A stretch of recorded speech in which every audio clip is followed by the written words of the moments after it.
December 21, 2012, the end date of the sophisticated long count calendar created by the ancient Maya in Central America. Countless books and websites, magazine articles and newspaper headlines debate its meaning, with enthusiasts in two camps: those forecasting apocalypse, the end of time, and those who see a coming renewal, a rebirth of consciousness. Adding fuel to the debate, some scientists see the increasing number of natural disasters in recent years as evidence of a catastrophic climax of events in 2012. How much of what we're hearing is science, and how much is superstition? In this film, leading researchers, writers, and scientists in the field tell us exactly what this date means to them, why it's important, and what we should expect. The December 21st, 2012 date is gaining ground in the popular media, and there is a lot of apocalyptic hype around it. But it's sort of an indication that one is not looking deep enough into the phenomenon. One of the great challenges that poses us is this question of 2012. What does this mean to us?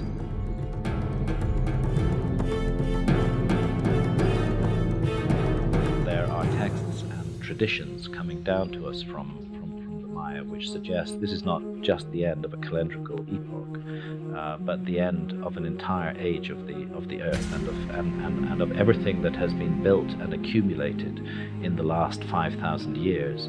That this too will come to an end. If that were the only thing I knew, that it was a consistent ancient prophecy, I would note it. I might shudder in the dark of night, but I would leave it. If it were not for the coincidence of contemporary solar physics with the sunspots climaxing in 2012.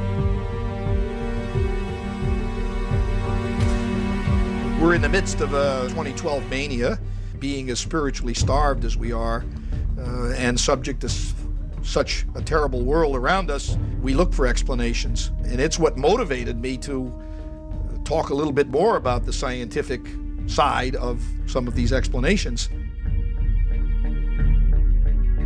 When you look at the totality of the evidence coming from different ages, different time periods, and different sources, including scientific, that seem to pretend that something pretty important may be happening around the year 2012, then I think it's time that we pay serious attention to this.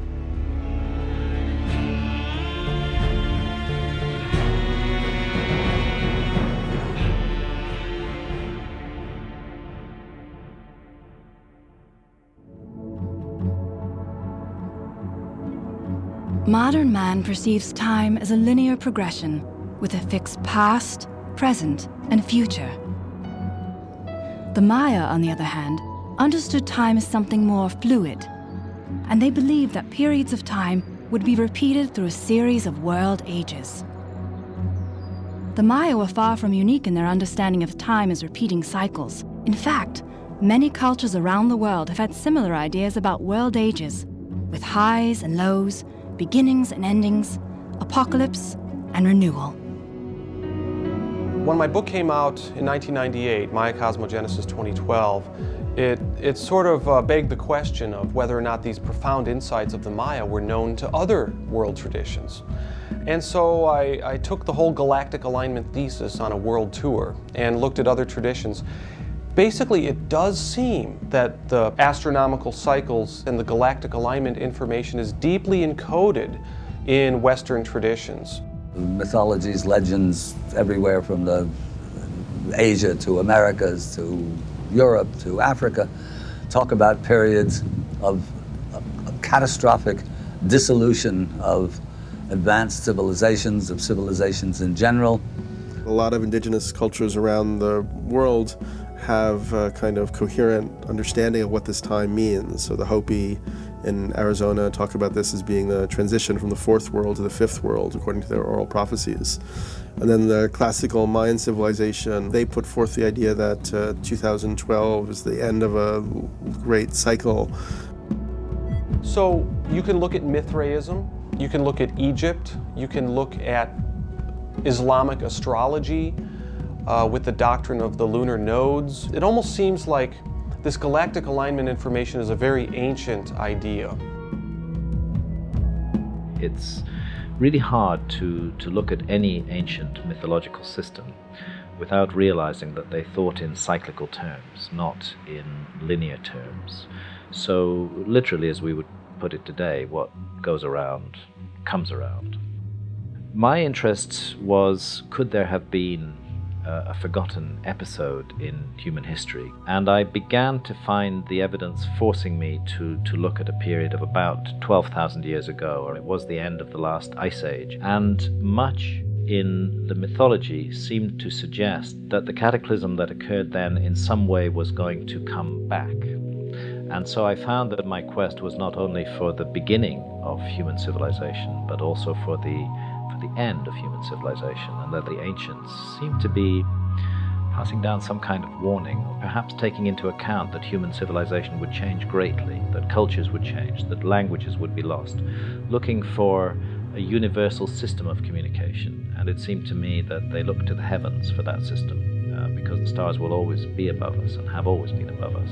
And if it's possible to encode your message by using the changing patterns of the stars, then you might hope that at some distant date someone else might be able to read that message. And this was when I came across the ancient Maya. The Maya were avid stargazers and appear to have inherited a body of astronomical knowledge from the Olmecs before them. And so it's in the Olmec monuments that we get the first hint of a calendar system, and that calendar system is perfected into a fine-tuned device by the ancient Maya. And like so much of ancient thought, it is cyclical in nature, that they are repeating periods of history just over 5,000 years in length. And it's just a fact that the latest cycle of the Maya calendar begins somewhere before 3000 BC and culminates on the 21st of December 2012. For the Maya, the idea that what was there before is lost and then returns would have made perfect sense. And it's this sense of a cyclical cataclysm linked to a cyclical rebirth that I found most eerie, really, and spooky in the Mayan tradition. The Mayans were extraordinary astronomers. They were able to foretell heavenly phenomena centuries into the future. What is crucial is the position of our sun against the background of the stars at the winter solstice, the 21st of December. And what we find is that the sun is rising against the background of the dead center of the Milky Way in our time. And the Maya knew this, and they knew that people would be able to observe it. And they're saying, this is a very important moment, take account of this. Realize that you live in a time of change and a time of transition.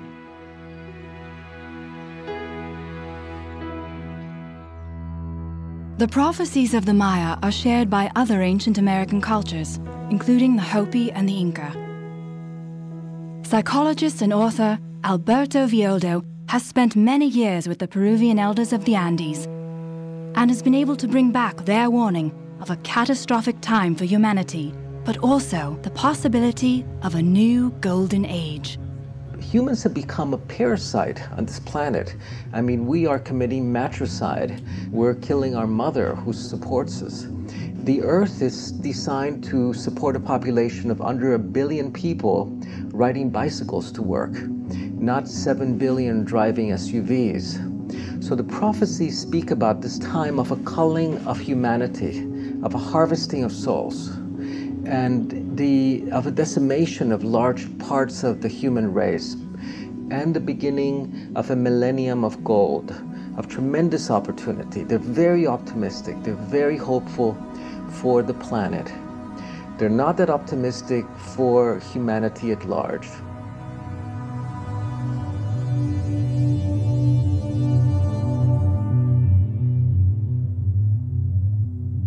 I had a shaman tell me one time, Alberto, we're going to miss our white brother. So they speak about a correction and a bringing back of balance to the earth. The way that this was announced was with the wrath of our father, the sun. They speak about the drying of the high mountain lagoons, the melting of the glaciers. This was to be the beginning of an apocalyptic era. But the prophecy spoke that the world would be set right again with the new planetary alignment that would take place.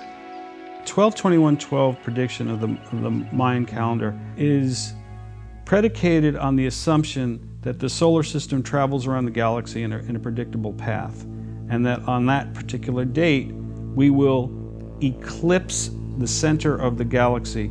There will be the Earth, here's the Sun, here's the center of the Milky Way. We will be cut off from a direct connection to the center of the Milky Way galaxy.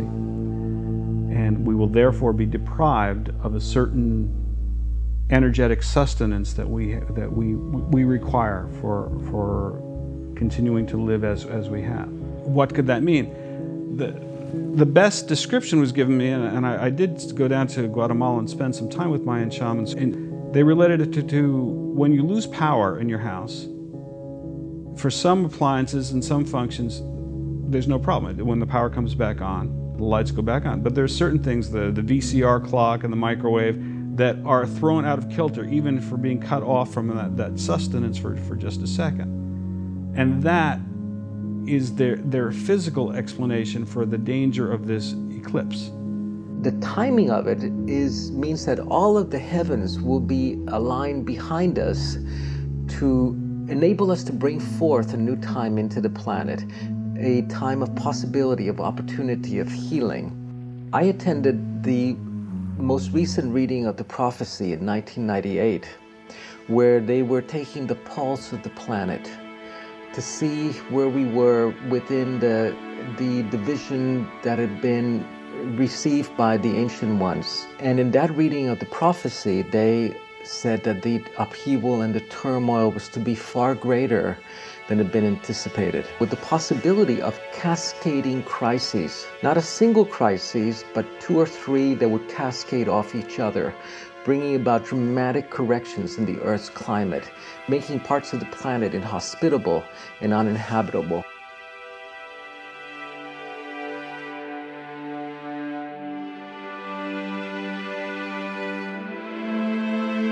I think that there is a very real possibility that around 2012 we'll see a shifting of the paradigm, and more people will be becoming aware of who we are, where we came from, our place in the universe, and then that would pretty much coincide with the Mayan prediction that we'll be into a new age.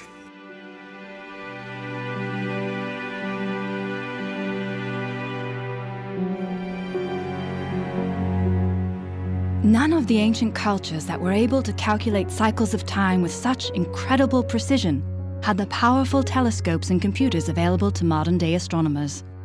Instead, they used naked eye observations of the stars above over multiple lifetimes to record and chart changes in the heavens and eventually to plot full cycles of time. The precession of the equinoxes is the astronomical process that underlies the Mayan calendar and all ancient systems of cyclical time. And perhaps I should just say a word about what the precession of the equinoxes is. Precession fundamentally is an observation of the heavens, and an observation that at certain seasons of the year, particular markers, the equinoxes and the solstices, if you look at the background of stars behind the sun, you'll find that that background is very, very slowly changing. And it's changing at the rate of 1 degree every 72 years. And the view of mainstream astronomers as to why this is happening is they hypothesize, they have not proved, that there is a cyclical wobble on the axis of the Earth, rather like the wobble of a top that has been spinning fast, but its spin has begun to decay, and the poles of the top begin to make a great circle. And this is what they believe is happening with the Earth. Now, because the Earth is the viewing platform from which we observe the stars, changes in orientation of that viewing platform will cause changes in the observed appearance and positions of the stars in the sky at particular times of year. And because it's a circular wobble, the whole thing is a cycle, and in fact unfolds over a vast span of time. 25,920 years takes you back from the starting position of the clock, back fully around the clock to the same position again. So the constellation that is rising behind the sun today in our time, and for a period of roughly 2,000 years, which we're just entering into the age of Aquarius, when the constellation of Aquarius houses the sun, it will be 26,000 years, 25,920 years before that constellation again rises behind the sun. Ancient astrology in the Western world recognizes that there is this great cycle caused by the wobble of the Earth on its axis, and one complete wobble is 26,000 years. In the Greco-Hellenistic period, there were astrological ideas about how the sun shifts through the 12 signs of the zodiac. So you could divide the 26,000-year period into 12 periods, or 12 ages, or chapters. And this idea is a fairly profound idea. It's referred to as the world age doctrine. We can notice that in the Old Testament period there was an obsession with the age of Aries and symbolism around the lamb. And at the dawn of the Christian period there became an obsession with fish symbolism. And that would indicate our shift into the age of Pisces. Now in the Western astrological tradition, we are about to move out of the sign of Pisces. So there's great talk about the shifting of the age right now. We're basically at the cusp of the age of Aquarius. So this astrological doctrine has to do with our changing angular orientation to the larger cosmos. The belief of many ancient cultures around the world that the precession of the equinoxes maps out changes and cycles of human consciousness has led some researchers to believe that the ancients may have understood the causes and effects of precession in a markedly different way than the generally accepted wobble theory presented by modern scientists. Walter Cruttenden of the Binary Research Institute looked back to the mythology of many of these cultures and posits a very different understanding of precession. Our research has focused on why are so many ancient cultures fascinated with this obtuse thing called precession of the equinox when it takes one a full lifetime just to notice that the stars have moved 1 degree.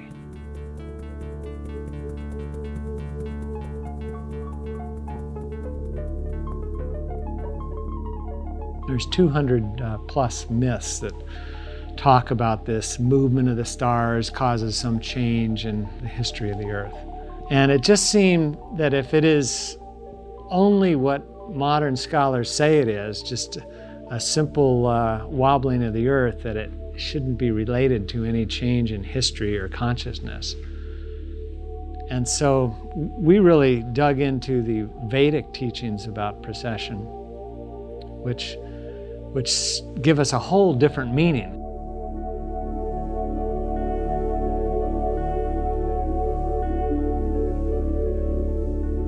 We believe that the Earth moving with the sun, the whole solar system going around another star, we believe is the cause of why we see this precession of the 12 constellations of the zodiac. Cruttenden's Binary Research Institute proposes that our solar system is in fact part of a binary star system, where our sun is locked in a never-ending cosmic tango with a second sun, each revolving around the other in repeating elliptical orbits lasting 24,000 years. We know that all orbits conform to Kepler's laws. They move in great ellipses rather than circles. And that means the bodies speed up when the two masses get closer to each other, when the gravitation is stronger, and then they slow down when they get farther away from each other. So if precession is the observable of a solar system in motion around another star, it too would have to obey Kepler's laws and speed up and slow down. Now we have really, really good scientific data for the last 100 years, going back to at least the great Simon Newcomb, the #1 astronomer in the US, year 1900.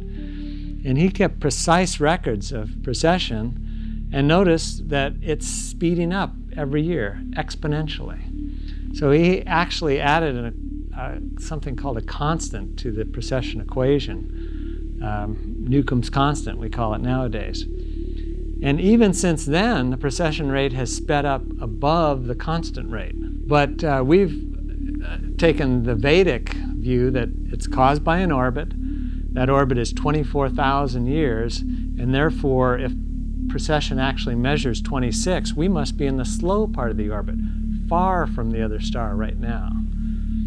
And so we plotted on a curve what should the precession rate be over this last 100 years. And we came out with the exact curve that we see historically. And from that, we're able to predict that the precession rate will continue to accelerate year after year after year until we reach a periapsis. Periapsis is the point in their elliptical orbit where our sun and its twin are closest together, marking a golden age here on Earth. For now, however, Crottenden's theory remains a controversial attempt to explain the universal ancient beliefs and cycles of time being dictated by our progression through the signs of the zodiac that comprise the precession of the equinoxes. Regardless of what causes the process, the fact is that the process occurs. And it is just possible to become aware of it in one or two human lifetimes. But it seems that passed down to us from deep antiquity, and the Maya were one of the vehicles or channels to pass this knowledge down, was a knowledge of precession of the equinoxes and a very accurate knowledge of the rate at which it unfolds. I would say a knowledge of a scientific level of accuracy, and that this is encoded and expressed in ancient myths all around the world, and is specifically encoded and expressed in the Mayan calendar. So, if there was a golden age in the past, then the ancient system of ideas would suggest that a full cycle of precession, a full cycle of almost 26,000 years, would bring us back to that golden age again. And they always saw a correspondence between sky and ground, so that what happens on Earth is connected to what happens in the heavens. And yes, what goes around comes around, and we are going through a great cycle of time, and we find ourselves placed in a particular position on that cycle of time, which in the Mayan system is very near the end of a whole age of the world and the beginning of the next. I think what's interesting is this 26,000 year period can get neatly broken down into periods about 2,000 years long, in fact make it 2,200 to be exact, which mark the passage of the vernal equinox, place of the sun in the vernal equinox, through successive constellations of the zodiac. 2,200 times 12 is about equal to the cycle of precession. And this has led many, many people to assume, with little evidence, that world ages, which are a Judeo-Christian phenomenon, connote divisions of the cycle of the precession of the equinoxes. So we all have heard of the age of Aquarius. Of course, that doesn't happen until 2700 AD. Be that as it may, the sun is about to enter Aquarius in some hundreds of years. And according to the Judeo-Christian myth, this is a world-changing phenomenon. So one could say that the ages of man are star-fixed, according to this philosophy. That's the connection, if it be one, between precession and cycles of renovation. The modern astronomical understanding of precession is pretty straightforward. You know, it's kind of a mechanical understanding of how it works and how it affects the position of the sun on the equinox or the solstice. It shifts through the zodiac signs and so on.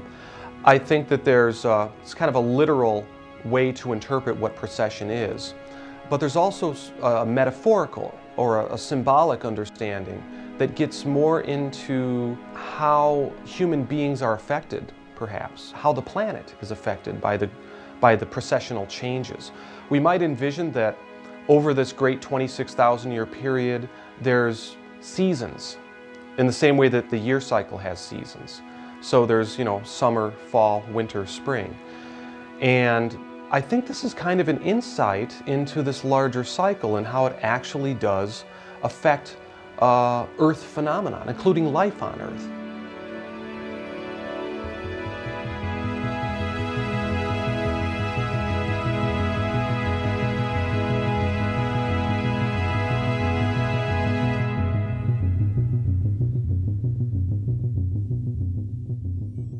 Cultures all around the world believed that this great year, this cycle, this one eon was broken into seasons, just like our yearly motion. You know, we have spring, summer, fall, and winter. Well, they broke it into the easiest ones to understand are the Greek terms, the Iron, Bronze, Silver, and Golden Age.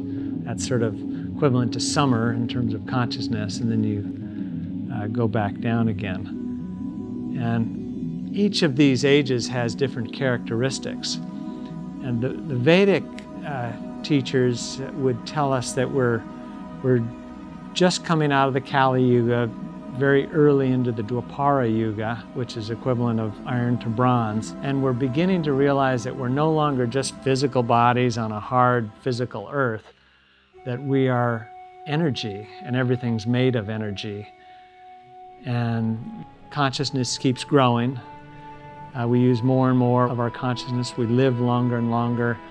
Things become seemingly transparent to us, not because matter changes, but because we just see the potential and possibility in everything.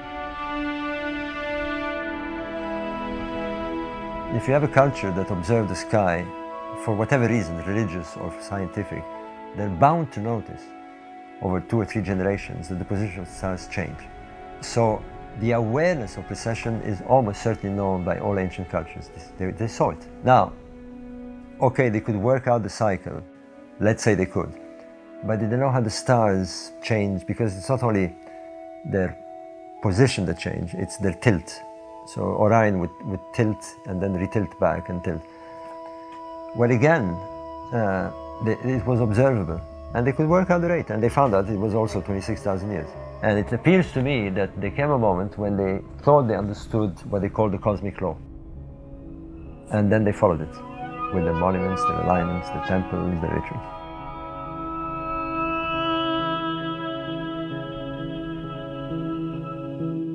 In addition to a simple knowledge of precession among the ancients, there seems to be a very, very deep insight into how precession is related to changes on this planet that goes beyond what modern science is willing to acknowledge. When are people like that, who have created a calendar system of mind-boggling complexity and accuracy, tell us that some great change is going to take place in our time, and that it is a change from which humanity will emerge utterly different,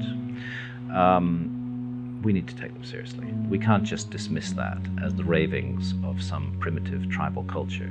And there's a tendency to do that in modern society because we regard every culture before our own as primitive. We have to listen to what they have to say.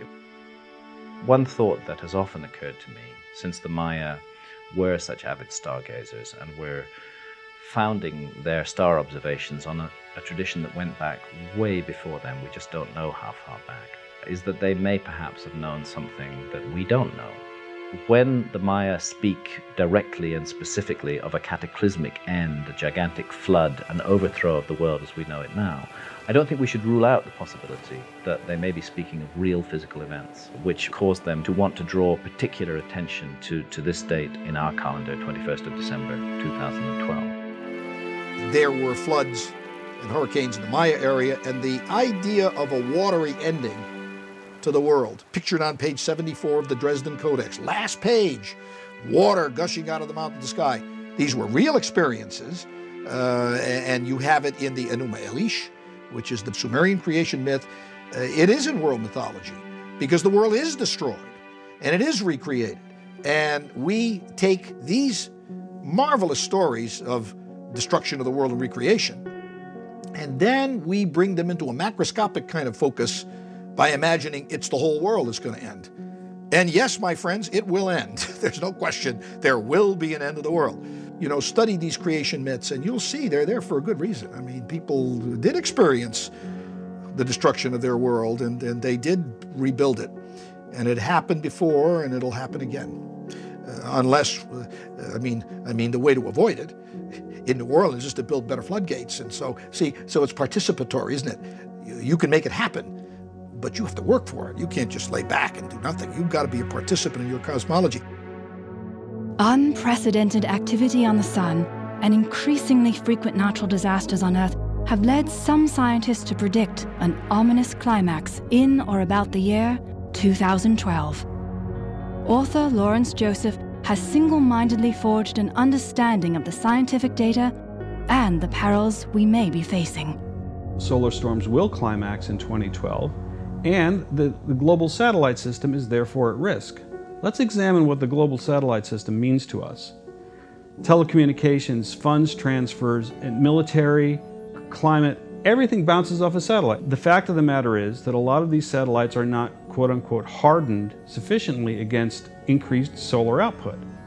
Moreover, I found out that a lot of our military communications have been, for reasons of budget and I'm not sure why else, have been fobbed off onto commercial satellites which are not hardened. So a lot of the basic military security that we rely on in the satellite system is open to solar attack. Now what does that mean, solar attack? It's not that the sun doesn't like us and is after us. There's no paranoia in this. It's simply that when the sun has storms, it shoots out billion-ton blasts of protons and other radiation. Most of it goes off in other directions, but a certain percentage of it will hit the Earth, just the law of averages. Recently, we have found strange occurrences. Usually it takes about 2 to 3 days for coronal mass ejection, a CME, which is the term for this blast, to travel from the sun to the Earth. But in January 2005, there was one that made it in 30 minutes. Unless Einstein was seriously mistaken, if that thing cut another 22 minutes off of its travel time, it went down to 8 minutes, would be the speed of light, we would be completely obliterated.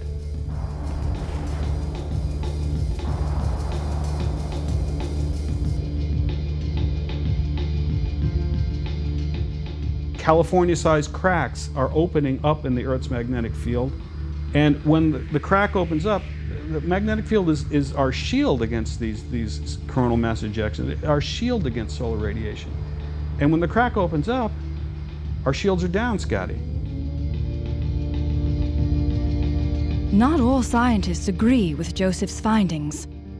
Colgate University professor of astronomy and anthropology, Anthony Avini, is skeptical that external forces are creating most of the changes we are experiencing on Earth. If a stream of solar particles can cause a radio fade out, it can also affect satellite communications. But I don't think that it's going to have any large-scale geophysical effect on the Earth. And I suppose you could, if you really want to push it, you could connect it with weather. But we have to remember that the bulk of the effect that produces hurricanes, tornadoes, is entirely encased within the Earth. It's got a lot more to do with rotation and the circulation of air than it does with these outside effects, but I would admit that they could have a meteorological effect. There are a number of theories as to why the sun is acting up in this way, and why in 2012 it will be the next climax of such activity. I had become familiar with the work of Dr. Alexei Dmitriev, who's a Russian geophysicist who, for about a decade now, has contended, in a nutshell, that our entire solar system is moving into an interstellar energy cloud. And this cloud is responsible for exciting the atmospheres of the planets, including the Earth, and particularly the sun. And the reason why the sunspots are growing stronger and more frequent is because we're moving into this cloud. He based his findings on a lifetime of esteemed work, and particularly his team had meticulously analyzed Voyager satellite data. And we're seeing things we've never seen before. And he believes, and has devoted a good 15 years to proving that we've entered an energy cloud that we will remain in probably, he guesses, and he cannot verify this, for about 3,000 years. And this energy cloud is simply shaking things up. And it's having its strongest direct effect on the sun, which in turn has effect on all the other planets, including the Earth. So that's the most well-researched theory as to why the sun is behaving strangely. Most scientists, I think, will give you that it may well be the most active the sun has been since the end of the last ice age. So we can't really infer reliably from earthbound data, which is all we have, how the sun acted before the end of the last ice age. But it appears that since then, this is the wildest it has been. Virtually everyone will agree that 2012 is the next year of solar climax. The coming solar maximum in 2012 is not the only cause for concern. Scientists have noticed a weakening of the Earth's magnetic field and a shifting of the poles, some even suggesting that the North and South poles could literally reverse places with each other. I think viewers have probably read about the changing in the magnetic poles of the Earth, the magnetic reversal. It overturns very slowly. May take a few hundreds of years to make a complete overturn. And it's probably the case that we're in an overturn now, a beginning of an overturn, because the position of the magnetic pole has migrated some few hundred miles in the last few decades. So it is beginning to overturn. Now the real question is, what is the effect of the overturn of the magnetic field on Earth phenomena? There could be a reduction in the shielding effect. This could have some consequence. I don't think it's known whether the consequence will be calamitous, disastrous. It certainly won't be sudden, but probably some meteorological change will take place.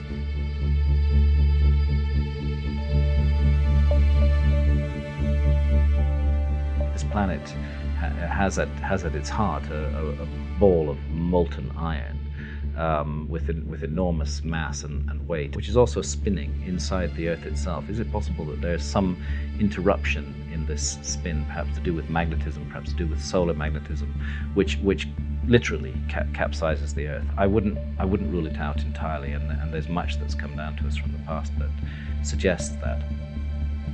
Lots has been said about a potential pole shift. It seems clear that the poles are beginning to move at rates that have not ever been measured before. Whether or not this is the beginning of an actual pole shift or more, how long this all will take, I don't think anybody can say. But of more immediate concern is 2012, 5 years from now. The consequences for us here are going to be greater. For the satellite system, for our health in terms of skin cancers and cataracts in the eyes and a host of health-related issues, and perhaps, again, as I mentioned, there's a growing body of evidence that earthquakes and volcanoes and, of course, hurricanes are related to solar input. We have to learn it fast. At least we have to get a sense of the magnitude of this connection and what we might be able to do to minimize these effects. I think the thing that fascinates me most about 2012 is just the totality of the information. I mean, not only do we have ancient prophecies and, of course, the Mayan calendar, and it all seems to culminate in 2012. We all know, of course, that there's earth changes taking place, polar caps melting and global warming all over the place. What most people don't realize is this is a solar system-wide phenomena. The polar caps on Mars are melting. The outer planets are more luminescent, meaning they're heating up. So something is definitely happening. If a pole shift occurred within the next few years, it would disrupt civilization as we know it. Would it be the end of life as we know it? No. But it would be such a major change that it would mark the end of an era that we probably all had assumed was eternal.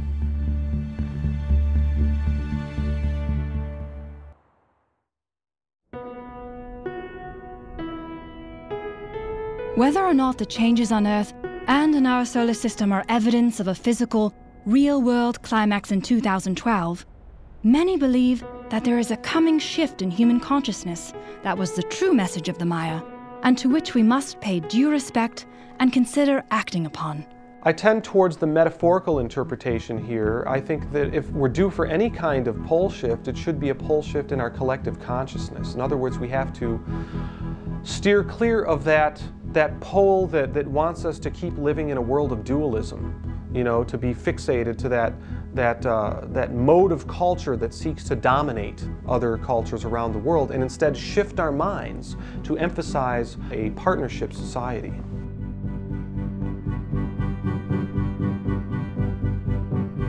The work of John Major Jenkins, very important. It's had a huge influence on my thinking about the ancient Maya. I think he's really made highly significant breakthroughs in understanding what was going on with the ancient Maya and what event in the heavens they were able to predict thousands of years ago that would occur in our time and our time only.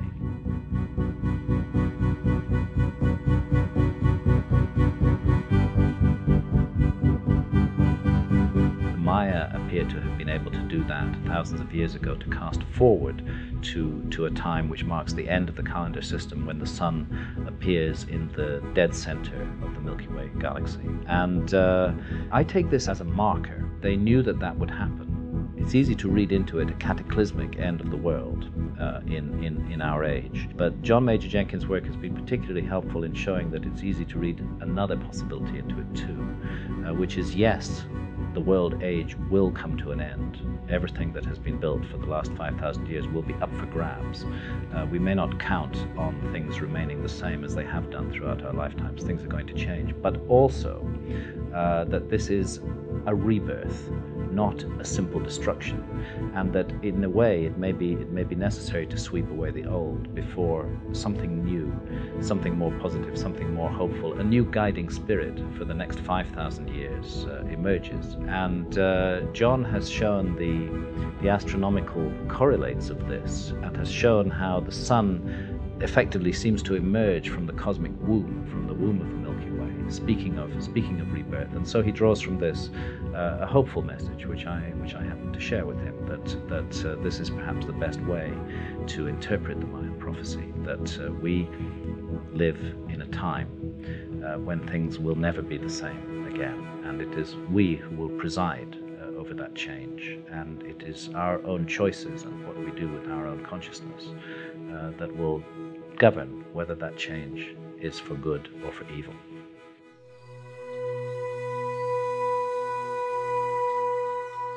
The Maya calendars speak for an insight into time that is somewhat counterintuitive to Western linear time. For the Maya, it's cyclic, but it's not only an insight into the cyclic nature of time, but it's a vision of time and cycles as a breathing out and a breathing in. You know, moving out of connection to our true selves and then moving back into relationship with our true selves. The long count cycle, which we understand as one of the grand cycles of the Maya, it was conceived of as a creation moment and a completion of a cycle. These eras, as we might well call them, lasted a grand number of years, 5,125 years. This great tally of years comes to its completion in December of 2012. Curiously enough, it also coincides with the winter solstice. This we thought was quite interesting and profound. Probably not accidental in any way for the ancient Maya, being that these two very important solar stations bracketed the creation to completion. The Maya calendars also encode an insight into the interwoven nature of reality, what we might call a fractal model or a quantum model of reality. We see this most clearly in the 260-day calendar, the Tzolk'in. This is the core building block of all the Maya calendar systems. It consists of 13 numbers combined with 20 day signs, so 13 times 20 equals 260. 260 is a key number for the Maya because it corresponds to the human gestation period. So there's this 9-month process of human unfolding that we all share. This is the philosophy behind the Maya calendar. Time unfolds like a flower, and it's unfolding the inner essence, consciousness, out of the earth matrix, you might say. Another use for the 260-day calendar is that it corresponds to the interval between planting and harvesting of corn in the highlands. So that's an agricultural metaphor. Most incredibly, the 260-day calendar is used as a key in the Maya almanacs. The Maya almanacs are calendars that schedule the appearance of Venus and Mercury and Mars. So there's this very, very important astronomical reference in the 260-day Tzolk'in calendar as well. What we see in all this is the use of 260 as a key to different dimensions in human experience. It's basically uniting the cycles in the heavens and the cycles here on Earth, including cycles that human beings experience. So it's an insight into that paradigm of as above, so below. The microcosm reflects the macrocosm.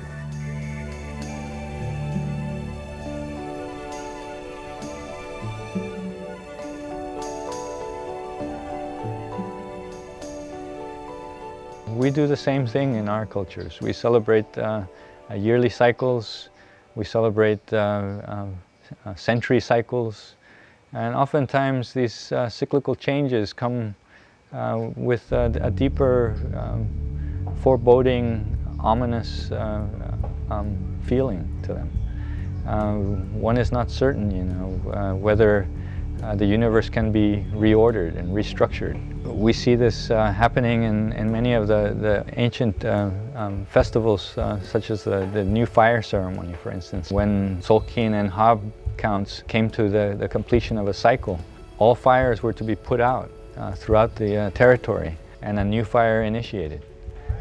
These were moments of darkness. It's the darkness representing this primordial origin, once again. The new fire is the creation of the hearth once again. We see these as very symbolic and very powerful moments of recycling and renewal. The grand cycle should fall within the same parameters. And so on the closure of the grandest of the cycles of all, this should also be a moment of closure, but also of renewal. There are still day keepers that are following in an unbroken way the ancient Tzolk'in calendar. However, there's another calendar, the long count, that basically fell into disuse over 8 centuries ago. This is the calendar that gives us the 2012 end date. In the long count calendar, there are cycles, and the largest cycle is a period of 13 Baktuns, which is 5,125 years. This 13 Baktun cycle was conceived of by the Maya as one world age. So it's a key to understanding the Maya doctrine of the world ages that we find in the creation mythology. And scholars now know how to correlate the Maya calendar with our own calendar. We know that the 13 Baktun cycle end date falls precisely on December 21st of 2012. The long count develops to a much greater degree in certain sites, a lesser degree in others. Some sites will only utilize the 260-day count, and most of their hieroglyphic inscriptions do not incorporate the long count. Other sites will develop even more complex cycles, such as the 819-day cycle that Palenque develops. The calendar is manipulated and utilized in different sites to a different degree. But we can say that throughout the Maya world, that system was prevalent during the middle to late classic period, it being abandoned shortly after the decline and subsequent abandonment of some of these great sites. Why did the Maya pick 2012 to end this vast cycle of 13 Baktuns? For the Maya, the important thing always happens at the end of the cycle.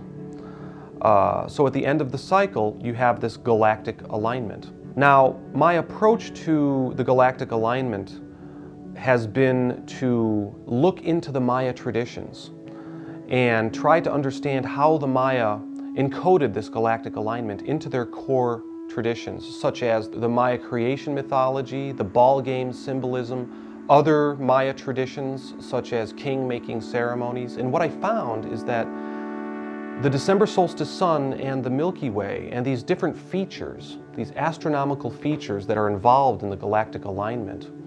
For example, there's a feature called the dark rift, the great cleft in the Milky Way. This is precisely where the December solstice sun is going to be converging with the Milky Way at the dark rift. These astronomical features are front and center in the Maya creation mythology.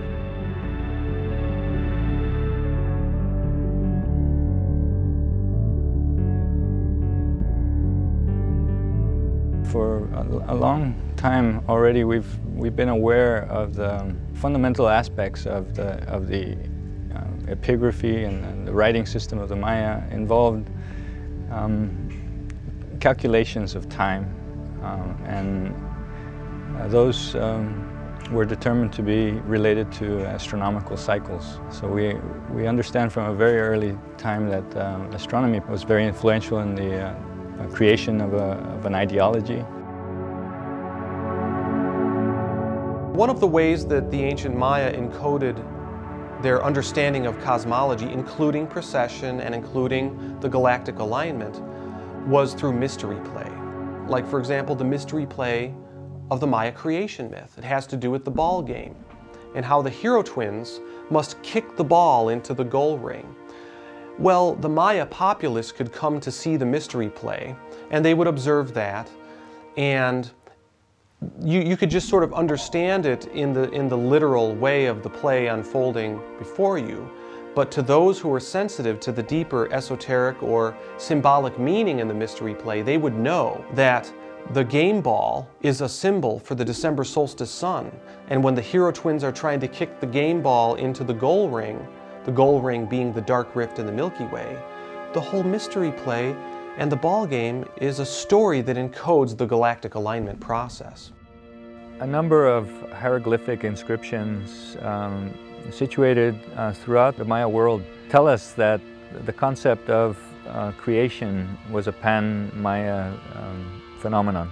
Each site, it seems, had their own version of that mythology. In this way, we see that there is a kind of uniqueness to each site, but still maintain a very strict adherence to a philosophy that was universal. And so we can say that Palenque, for example, developed a complex relationship to those ancestral deities and that moment of creation, and expressed it in a beautiful way, a way that was unique to Palenque.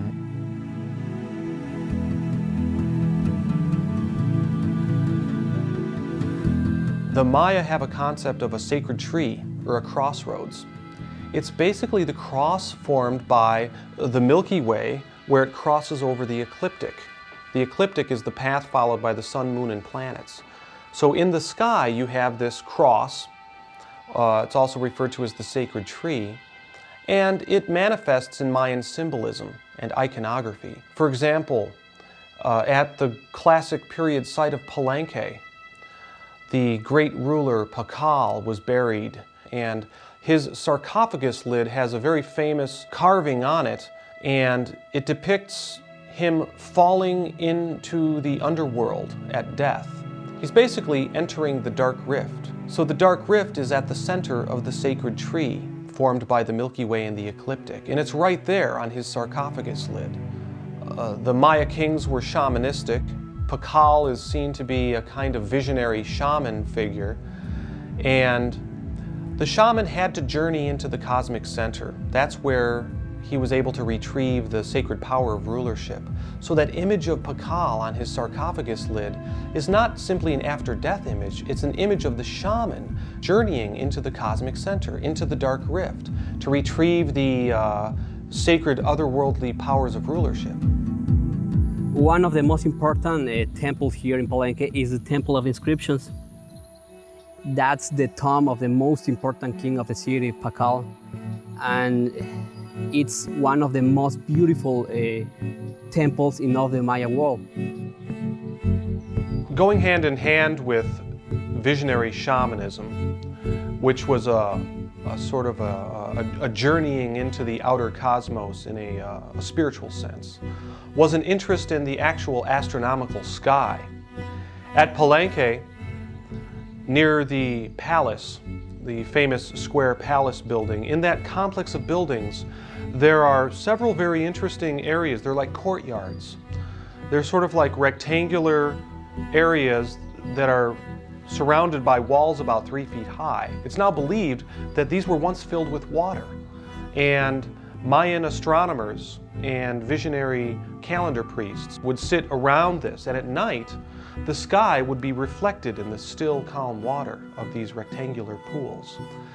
This is how the Maya did their stargazing. It's very, very interesting because instead of looking up at the sky, they were looking down at the sky reflected in the water. Very, very interesting because for the Maya, the sky at night was envisioned as the underworld flipped upside down. So all the stars and the planets that are moving around and doing alignments in the sky were actually the activities and movements of the underworld deities. This is a really interesting idea because it shows how apparent opposites like sky and underworld are integrated in the Mayan concept.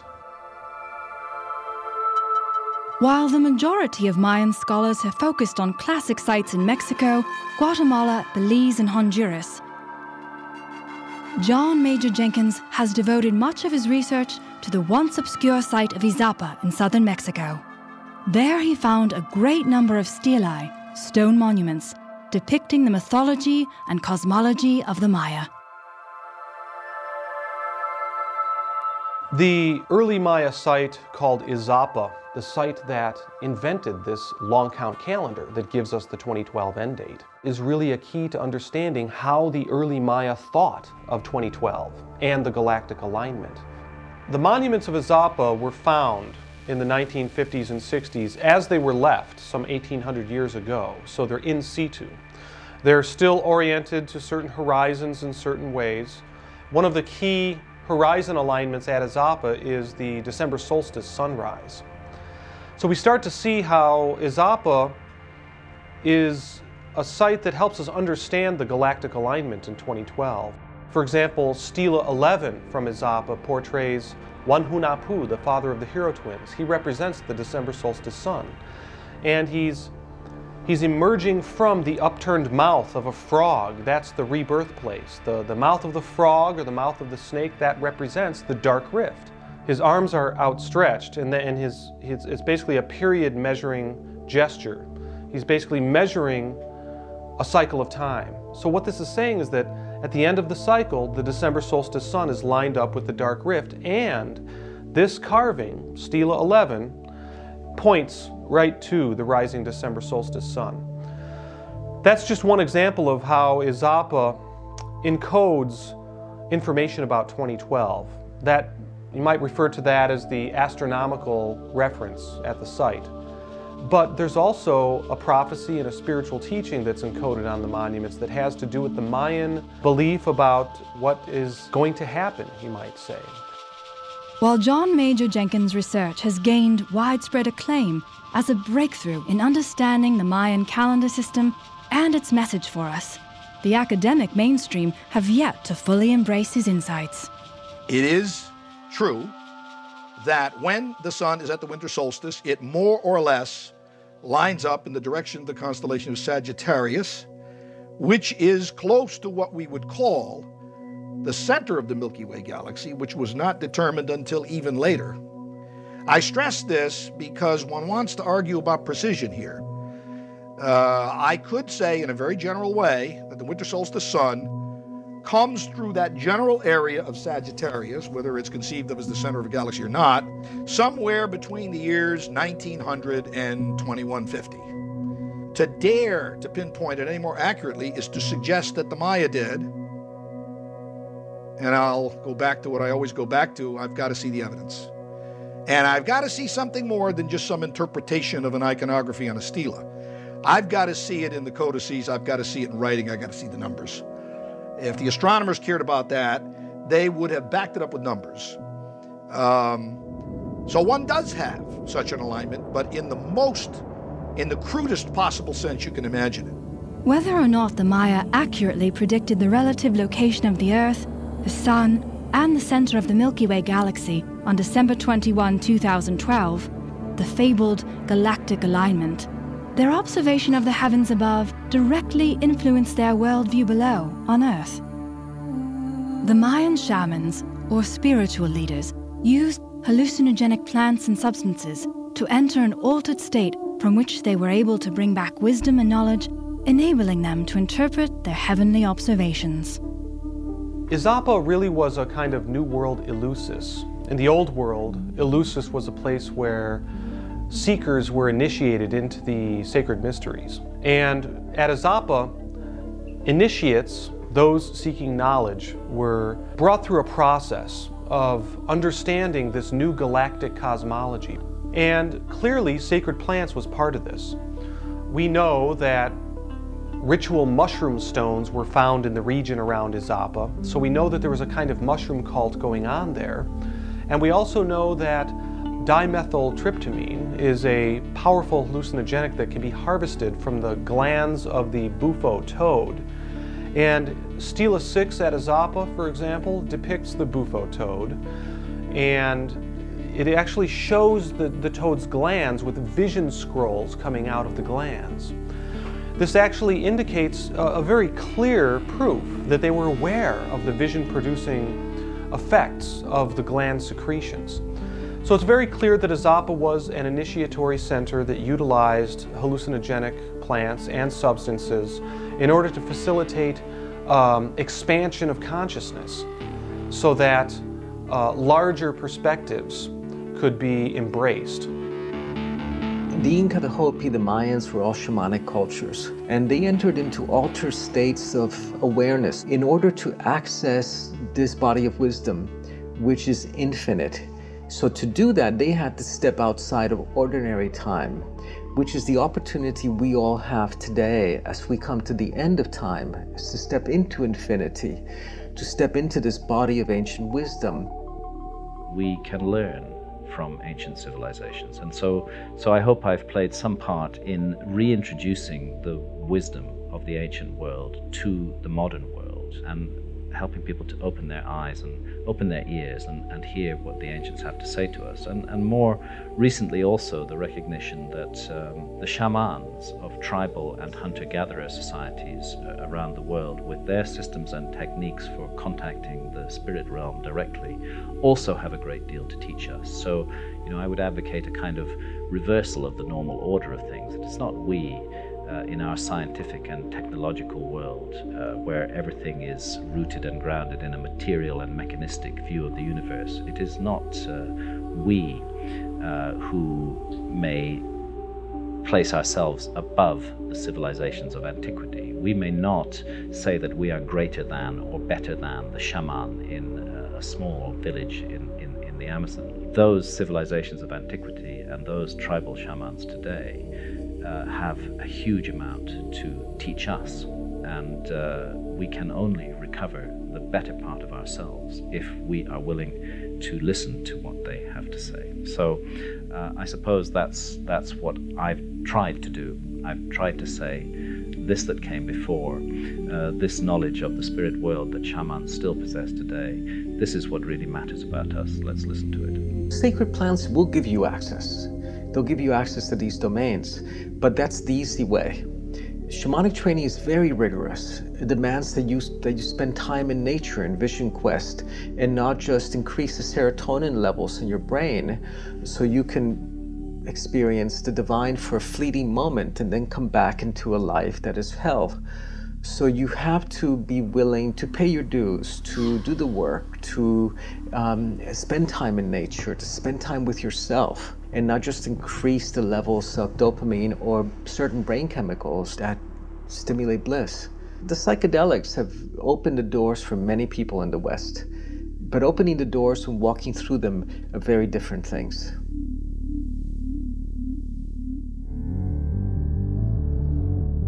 Ultimately, no one can be sure what 2012 will bring. Cascading crises climaxing in some sort of apocalyptic event, or advancement into an enlightened era of human existence. However, most researchers who have studied the ancient mythology carefully bring back a message of hope, albeit one that requires us to participate and help bring about a new golden age. I think that the core teachings are there and present in the Maya creation myth. And it does relate to the galactic alignment. It relates to this opportunity that we have to reconnect with our true selves, with the unity consciousness, through which we can solve the intractable dilemmas of the world. We have to get back to that unity consciousness and awareness of how we as individuals fit into the whole. This is not a call to annihilate the ego or to annihilate our sense of individuality. It's really a call to be aware of our individuality at the same time that we're aware of the larger picture. But it does require that we choose to be actively engaged in the process. It's not something that's going to happen automatically. That's kind of the interpretation of a cop-out or something like that. We really have to understand that we do have a choice, but we can choose to close down in fear and succumb to the forces of limitation that seek to keep us limited, keep us stuck to our egos, or we can open up in trust and respect for what is possible. For me, part of the essential, kind of shift in consciousness that we may be undergoing is this kind of integration of empirical, rational, scientific thought and intuitive, shamanic, and mystical knowledge systems.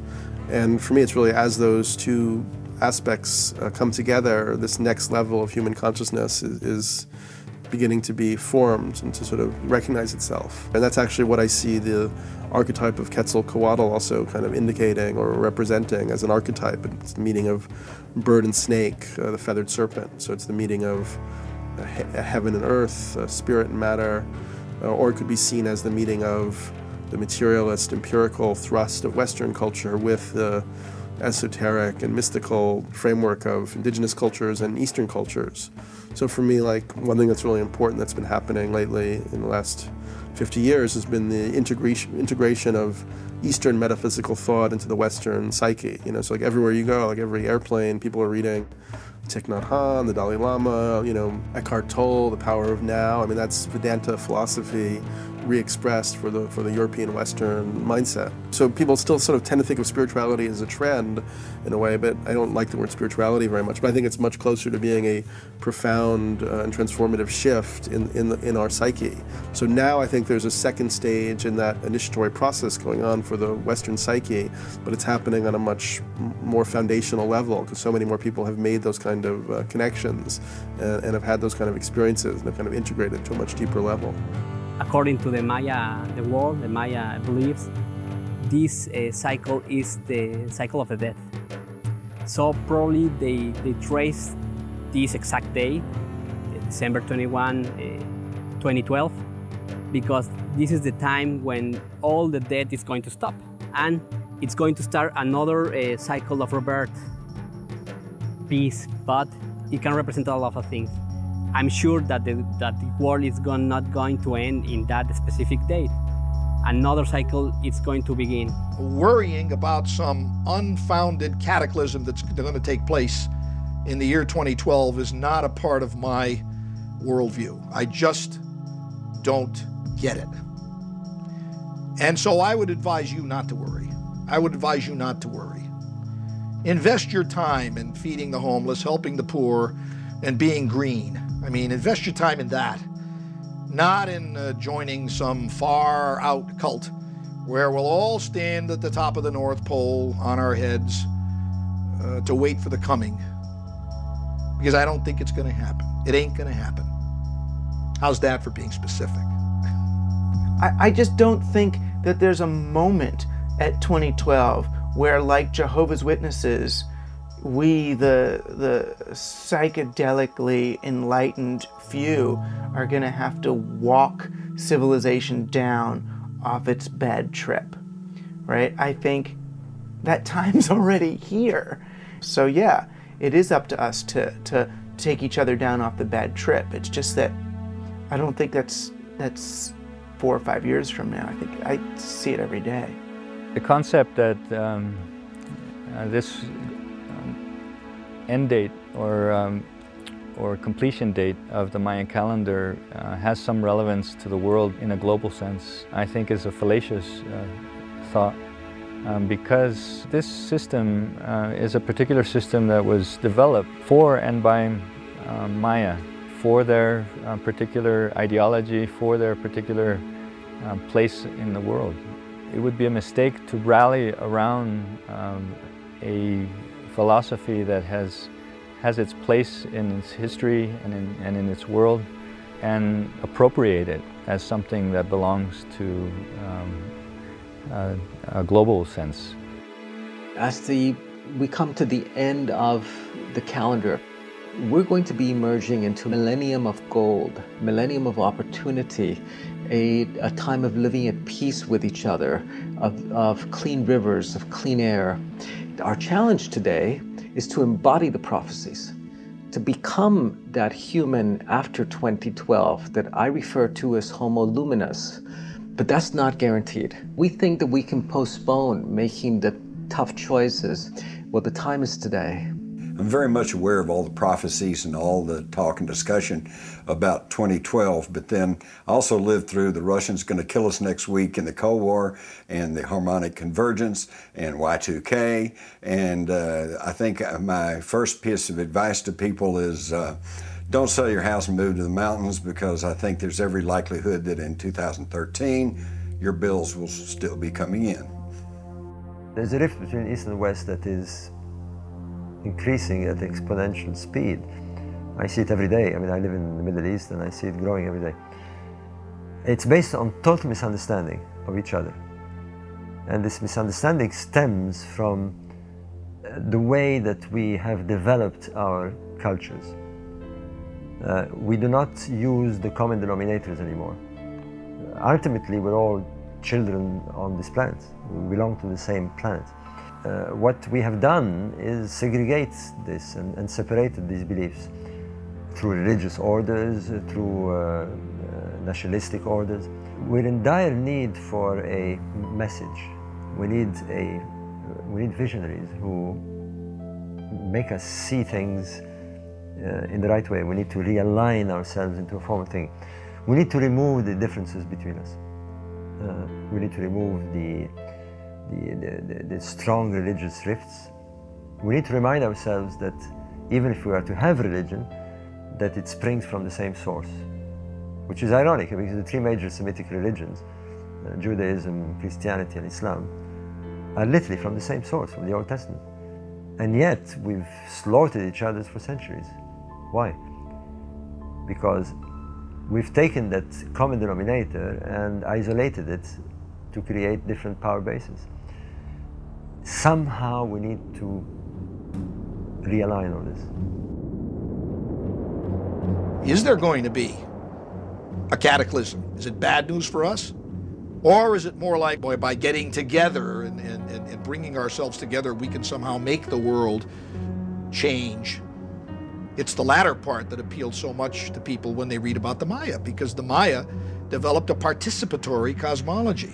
It's all about human action and what you must do as a human being to perpetuate the status quo in the universe or to change it. It's up to you. You can do it. And here we sit in the year 2012 approaching, not being able to do a damn thing about the Big Bang or evolution, and that bothers us. We want a cosmology in which we can participate. The Maya had it.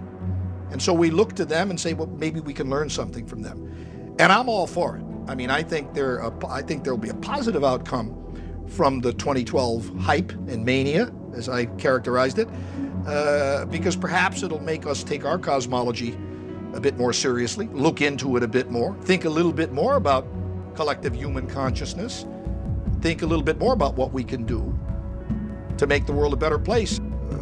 That's a great message. And if that's what comes out of all of this, I'm a happy camper, as we say.